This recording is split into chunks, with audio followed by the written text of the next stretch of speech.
महादेव मुंडे हत्या प्रकरणामध्ये एसआयटी स्थापन होणार। ज्ञानेश्वरी मुंडेंनी भेट घेतल्यानंतर मुख्यमंत्री फडणवीसांचे पोलीस महासंचालकांना आदेश। कुणालाही पाठीशी घालणार नाही, एसआयटी स्थापन करून आरोपींना तात्काळ अटक करू, मुख्यमंत्र्यांनी आश्वासन दिलं। ज्ञानेश्वरी मुंडे यांची माहिती। कृषी मंत्री माणिकराव कोकाटे यांचा खातेबदल करण्याचा मुख्यमंत्र्यांचा निर्णय। दत्ता भरणेंकडील क्रीडा खातं कोकाटे यांना मिळण्याची शक्यता, सूत्रांची माहिती। धनंजय मुंडे यांना इतर मंत्र्यांकडील अतिरिक्त खातं देण्याच्या हालचाली। मुंडेंनी 2 वेळा मुख्यमंत्री देवेंद्र फडणवीस यांची भेट घेतली। अजित पवार, तटकरे यांच्यासोबत मुंडेंच्या बैठका। मालेगाव बॉम्बस्फोट प्रकरणामध्ये पुराव्यांच्या अभावी साध्वी प्रज्ञासिंह ठाकूरांसह 7 जणांची निर्दोष मुक्तता। संशयाच्या आधारावर आरोपींना शिक्षा होऊ शकत नाही, कोर्टाचं निरीक्षण।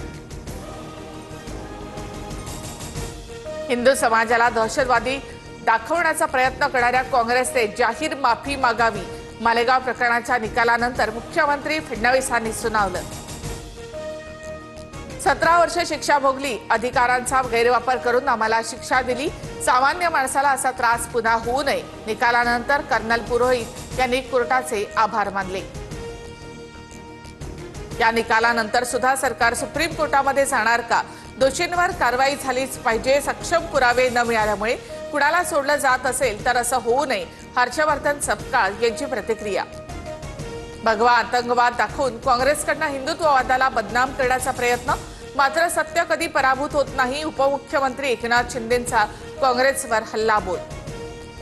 पुणे रेव पार्टी प्रकरणी रोहिणी खडसेंचे पती प्रांजल खेवलकर यांच्यासह चौघांना 14 दिवसांची न्यायालयीन कोठडी।